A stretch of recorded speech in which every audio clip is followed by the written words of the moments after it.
In today's episode of Sports Fanatics, it's raining an avalanche of goals at the UWC campus. They were far better than us. And there is an outcry of poor match officiating. So the officiating is also poor for not allowing the fluidity of the game. While the stronger ones flex their muscles. Yes, we have facilities that other teams they don't have. As a wrestle for top spot pits the haves against the have-nots. Because of the financial backing. This league is unpredictable. All this and more on Sports Fanatics.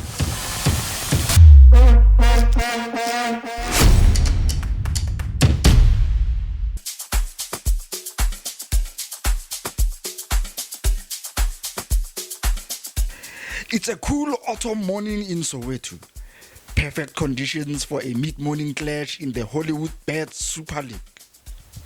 To add to the excitement, the league has lined up a mouth-watering doubleheader at the University of Johannesburg's Soweto campus.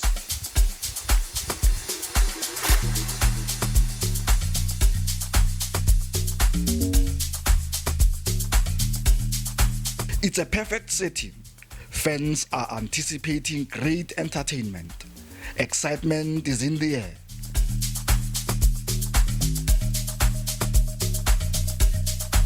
Upon arrival, I realize I'm in the midst of Janine van Wyk and Desiree Ellis, and I take a picture pose. Hello everyone and welcome to the UWC Stadium as the University of Johannesburg are playing host to UWC. The players on the field are raring to go and referee Hlonpile Msezwane says it is that time.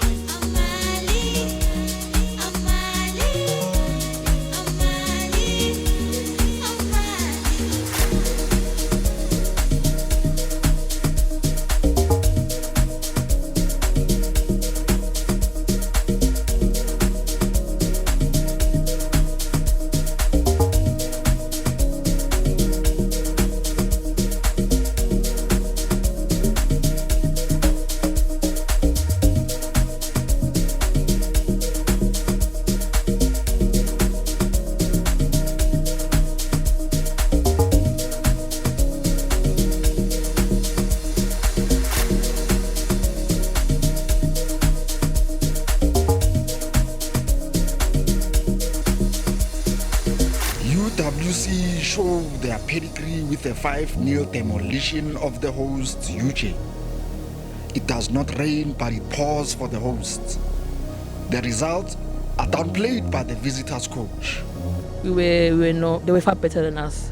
Second half, we tried to fix a few things, especially central midfielders, and then it looked better. Maybe that's why we started to control the game. Yeah. I think that credit must go to defenders, and I think towards the end they were just putting their bodies on the line.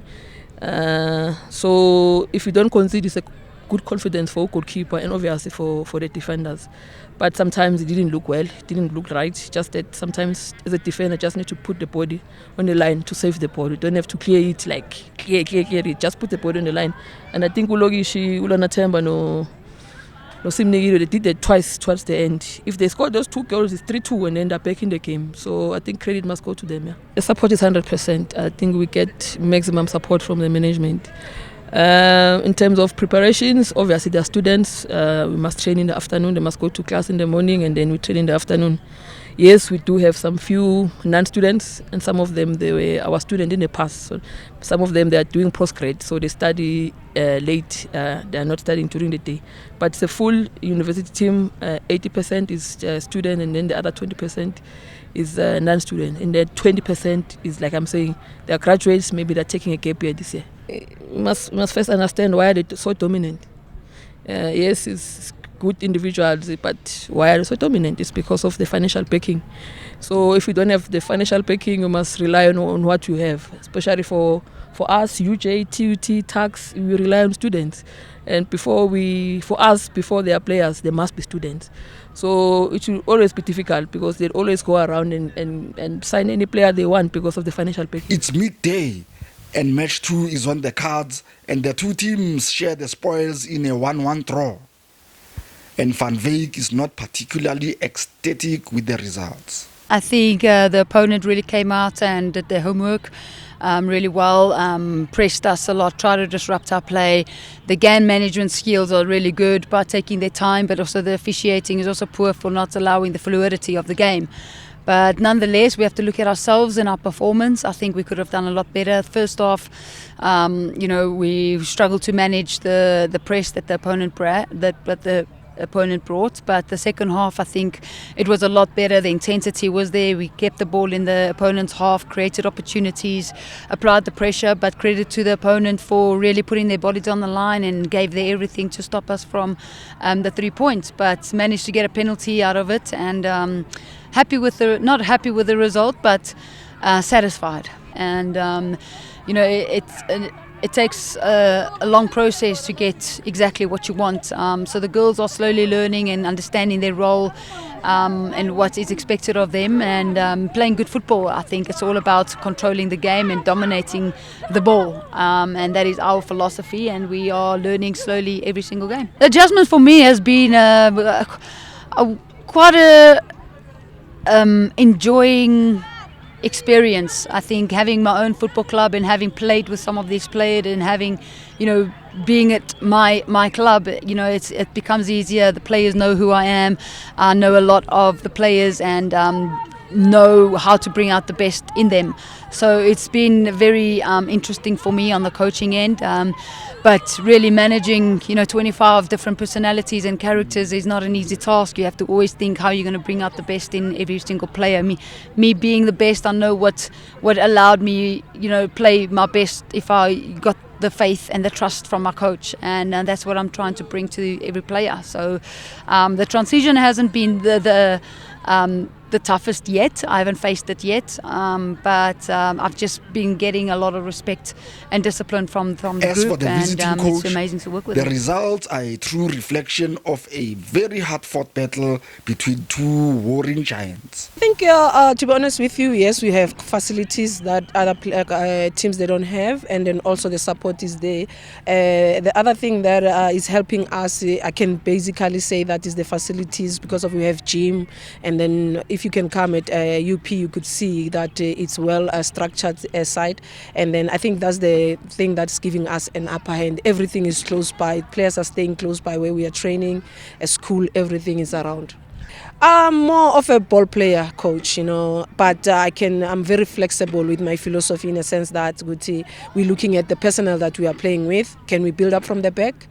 Do we have to play long? So if philosophy, you can stick to it when it suits you, but if it doesn't suit you, you have to change it. But my philosophy is more building up from the back. This league is unpredictable, because when you look at the teams, they've changed players have moved to other teams, and then also you can look at our attacks team. I'm also introducing young players and trying to fit them into the higher level of the league. Some of them, they never played Sasol, they just came in from regional league and straight to Hollywood, so it's quite challenging. But I like what I see in the league. We introducing these young players and having a lot of players for Coach Des to look at in terms of helping the national team. When you are in the university setup, it's very, very, very complicated, because you need to divide it into 3 sections. It's Varsity Cup, it's USA and Hollywood. So obviously the mandate, we know we're representing the university, we have to win the varsity, we need to compete in USA and also Hollywood. Hollywood is another stepping stone for us to market the team very well for other students who wants to come into the university. And as well, looking forward, maybe in the near future, we can also represent in South Africa, who have like a UWC. They showed us it's doable, it's possible, and that's give all the players experience, to participate in the bigger stage. And at the end of the day, fans were treated to a total blitzkrieg of 7 goals from 2 matches. Hollywood Bet Super League, share action, beke le beke.